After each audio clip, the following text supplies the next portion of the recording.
inutile à l'être conscient de la nouvelle époque de se considérer un être en fonction de sa mémoire. Il est inutile à cet homme nouveau de prendre possession de lui-même en fonction de ce qu'il était dans le passé, parce que ce ne sera pas ainsi que se passeront les choses demain. L'être humain doit se recomposer, il doit se réorganiser, il doit réinventer la vie. Et la vie doit être réinventée en fonction de son énergie créative croissante. Elle doit être réinventée en fonction de sa volonté et de son intelligence. Elle doit être réinventée en fonction de sa capacité d'extérioriser l'énergie en lui qui a toujours été dans le passé dormante, toujours été dans le passé coloré, toujours été dans le passé assujetti à des formes qui faisaient partie de la psychologie humaine collective et qui faisaient aussi passer, ou plutôt partie, des influences planétaires sur la conscience de l'homme. L'extériorisation de la conscience de l'homme, c'est un fait nouveau, c'est un nouvel acte de création. Ça ne fait plus partie de la façon dont l'homme dans le passé vivait. La créativité de l'homme nouveau n'a rien à foutre avec la créativité de l'homme ancien. La créativité de l'homme nouveau est une gamme nouvelle, elle est une note nouvelle dans la conscience de l'homme. Il n'y a plus de rapport, il n'y a plus d'égalité, il n'y a plus de proportionnalité entre la conscience nouvelle et la conscience ancienne de l'homme. Donc, lorsque nous parlons de créativité nouvelle, nous ne parlons pas selon les lois psychologiques de l'ancienne évolution, nous parlons selon les lois psychologiques de la nouvelle évolution que nous découvrirons au fur et à mesure que nous perfectionnons notre mental, perfectionnons notre émotivité et ajustons nos corps inférieurs à ces principes supérieurs. L'homme ne peut pas vivre sur la terre constamment en quêteur. L'homme ne peut pas vivre sur la terre constamment en pauvre, et il ne peut pas vivre sur la terre constamment en fonction psychologique des systèmes qui ont été créés par lui pendant l'évolution. À un certain moment, l'homme doit éclater dans le monde, il doit créer dans le monde, il doit éblouir le monde, il doit renverser le monde ancien, afin de créer une nouvelle catégorie d'espèces, c'est-à-dire une nouvelle catégorie de conscientisation de la forme. L'homme doit créer une nouvelle catégorie existentielle de la créativité.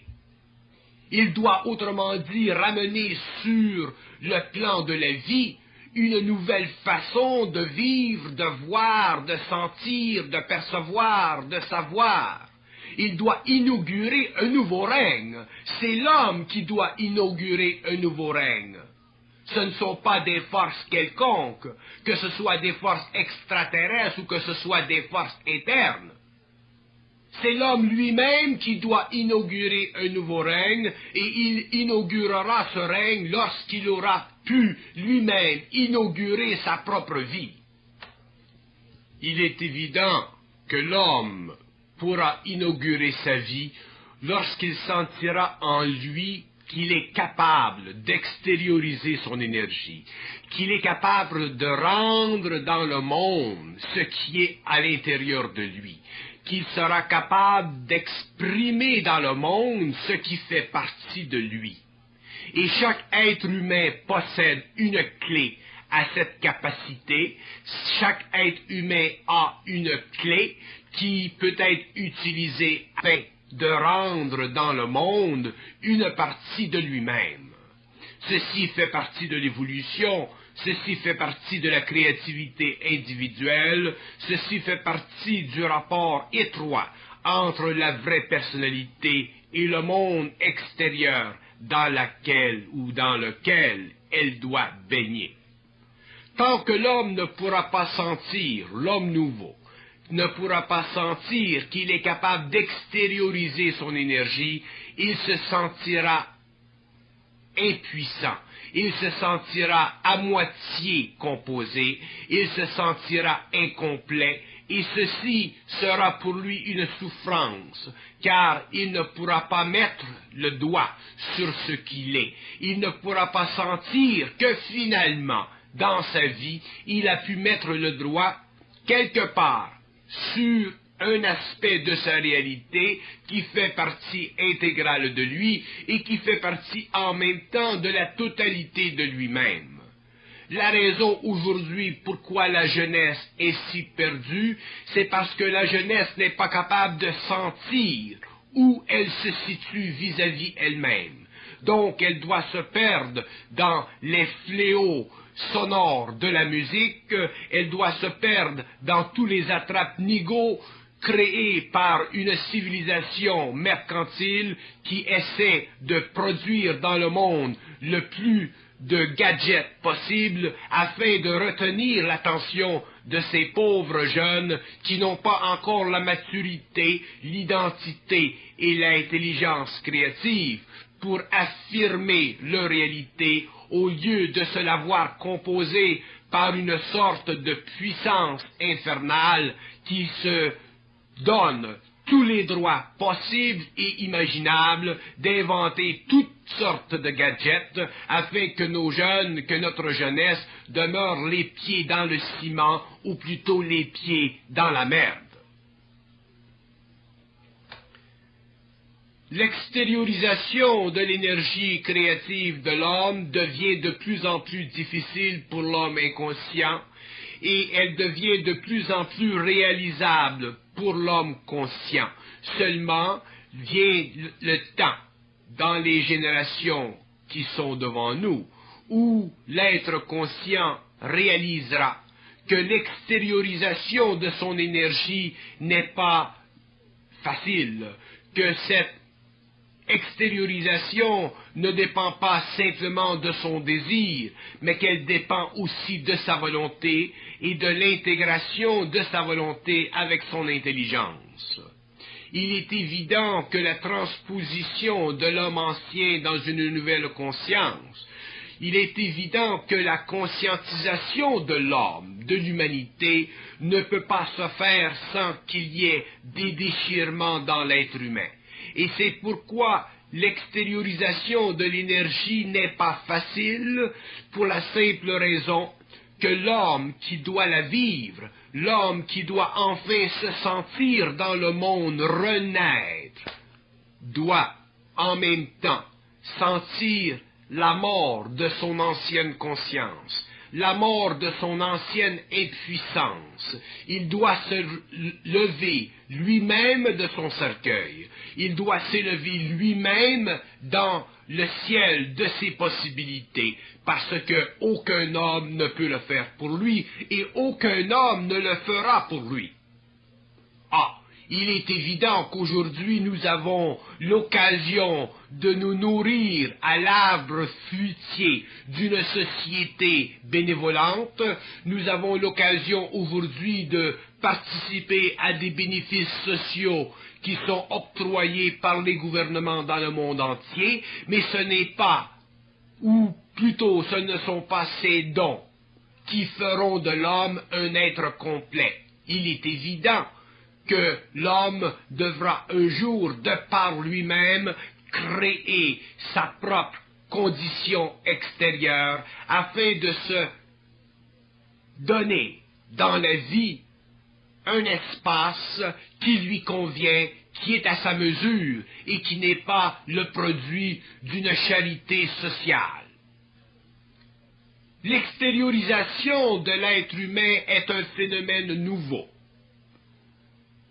C'est un phénomène qui prendra des années avant de se manifester en puissance, mais c'est un phénomène en même temps qui sera fondé sur la destruction totale dans l'homme ancien de ses anciens mécanismes, de ses anciennes habitudes, de ses craintes, de ses doutes, et de tout ce qui, dans le passé, aura constitué une fausse personnalité, une personnalité fondée sur l'insécurité, une personnalité fondée sur le doute qu'elle puisse renaître, le doute qu'elle puisse être créative, le doute qu'elle puisse avoir de la volonté, le doute qu'elle puisse être intelligente. Donc, l'intégration et l'extériorisation de l'énergie, c'est un phénomène à la fois d'intériorité et d'extériorité, et l'être humain nouveau sera obligé de composer avec ces deux aspects de lui-même. Il réalisera qu'il ne pourra pas vivre simplement intérieurement, parce que son énergie automatiquement le spiritualisera et le rendra esclave de la mémoire de l'humanité, mais qu'il doit vivre aussi extérieurement, c'est-à-dire qu'il doit transposer cette réalité interne, transmutée en une réalité externe, socialisante, créative et harmonieuse. Lorsque nous parlons d'extériorisation de la créativité de l'homme, d'extériorisation de l'énergie de l'homme, nous parlons foncièrement du pouvoir de la volonté de l'homme. Nous parlons foncièrement du pouvoir de la volonté de l'homme. Viendra ensuite la créativité intelligente de l'homme. Mais si l'homme n'a pas de volonté, s'il n'a pas la capacité de déchirer devant lui tous les voiles qui obstruent sa conscience et qui empêchent cette énergie de passer à travers son ego, il ne pourra jamais sentir en lui ce que nous appelons la créativité consciente de la nouvelle époque. Il ne pourra pas sentir en lui les mécanismes subtils de cette créativité. Il ne pourra pas réaliser en lui la beauté de cette créativité et la finesse de son organisation créative. Il sera alors obligé de vivre en fonction du système social de l'ancienne humanité, et il sera obligé de continuer, surtout si les événements du monde ne se perfectionnent pas ou ne prennent pas une nouvelle allure, d'être assujetti à ces conditions sociales et de vivre le reste de sa vie, le reste de ses jours, en pauvre, c'est-à-dire en être qui doit quêter afin qu'on lui donne une pièce de pain. L'extériorisation de l'énergie de l'homme, c'est la révolte de l'homme, c'est le produit de la révolte de l'homme contre l'involution. Et ce n'est que le produit de cette révolte intérieure de l'homme contre l'involution, contre les forces en lui qui ont gardé secret son pouvoir, qui permettra à l'homme un jour de devenir créateur, de devenir un être sublime, de devenir un être noble, de devenir autrement dit un être qui sera capable d'intégrer à la fois le cosmique et le planétaire, l'invisible et le matériel, et d'invertir le rôle de l'un en fonction de l'autre, et de tout comprendre les lois de la vie, et de tout pouvoir saisir les subtilités des forces de vie qui sont en lui et qui pulsent, soit à travers le mental, ou soit à travers l'émotion, ou soit à travers la vitalité et son corps matériel.